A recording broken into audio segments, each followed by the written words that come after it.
Film dibuka dengan scene di Mumbai, di mana Haria melaporkan kepada Babji yang berada di Devgar bahwa Vikram Tore masih hidup.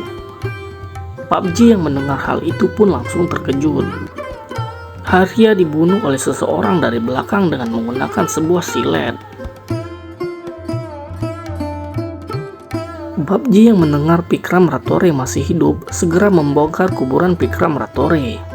Dan ternyata dalam peti mati hanya berisi tumpukan batu, bukannya jasad Vikram Ratore. Scene berpindah ke Mumbai. Seorang polisi mengejar pencuri. Pencuri beberapa kali masuk ke rumah warga dan menyandra para warga. Dan polisi ini selalu menyebutkan namanya Inspektur X Paperma.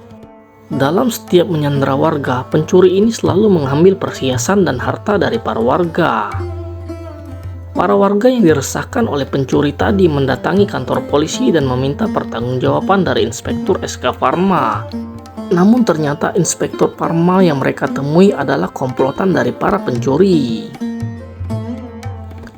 Inspektur SK Parma pun tertipu oleh komplotan para pencuri dan mereka mengambil seragam Inspektur SK Parma untuk menipu warga.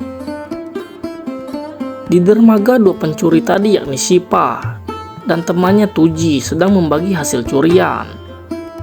Teman Sipa yang bernama Tuji ini memiliki otak yang sedikit lemot. Dia seringkali diakali oleh Sipa agar bagiannya lebih sedikit daripada Sipa. Dan Sipa hanya memberikan Tuji beberapa rupiah saja.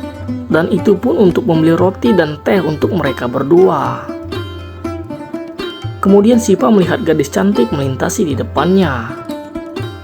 Sipa mengejar wanita itu dan dia dihentikan oleh seorang polisi yang mencurigai mereka karena memiliki uang yang sangat banyak. Tak bisa nakal, Sipa memakai semprotan badan yang membuat polisi tersebut bergairah karena menciumnya. Dengan sedikit nada gendang dari Sipa, polisi ini pun menari. Dan scan berpindah pada tarian rakyat perindapan. Keesokan harinya, Tuji yang loading lambat namun tetap rajin beribadah dibandingkan Sipa yang cuma hanya tidur saja. Sipa yang sedang tidur pun menyuruh Tuji untuk tidak berisik dengan spontan. Tuji mengambil kapas dan menutup telinganya sendiri agar tidak mendengarkan kebisingan yang ia ciptakan. Tak lama kemudian, datang segerombolan anak kecil yang ingin mengambil bola mereka yang masuk ke rumah Sipa. Sipa mempersilahkan mereka masuk dan bahkan menawarkan sarapan. Tak lama kemudian, Sipa mencopot semua pakaian dari anak-anak tadi dan di sini terlihat Sipa sangat membenci anak kecil. Dan pada siang harinya Sipa terlihat bahwa Sipa adalah pencuri ulung yang memiliki bakat copet alami. Dan kemudian ia bertemu kembali gadis cantik ia temui kemarin. Tiba-tiba gadis itu dicopet. Dan Sipa pun menangkap si pencopet dan memberikan tas gadis itu kembali kepadanya. Sipa pun bercanda dan perkenalan kepada gadis itu. Gadis itu memberitahu namanya bahwa namanya adalah Paro.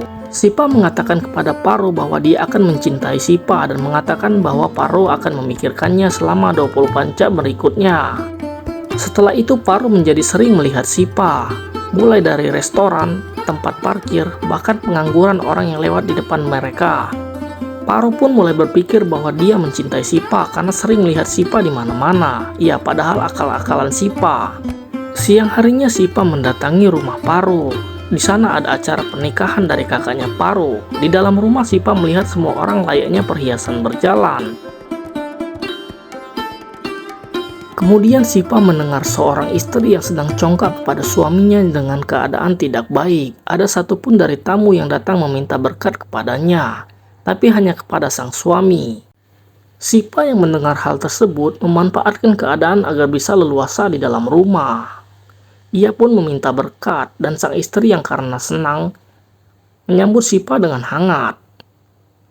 Berpindah di lokasi lain, dalam rumah, Sipa mengejar Paro yang seolah-olah memancingnya untuk mengikuti ke kamar.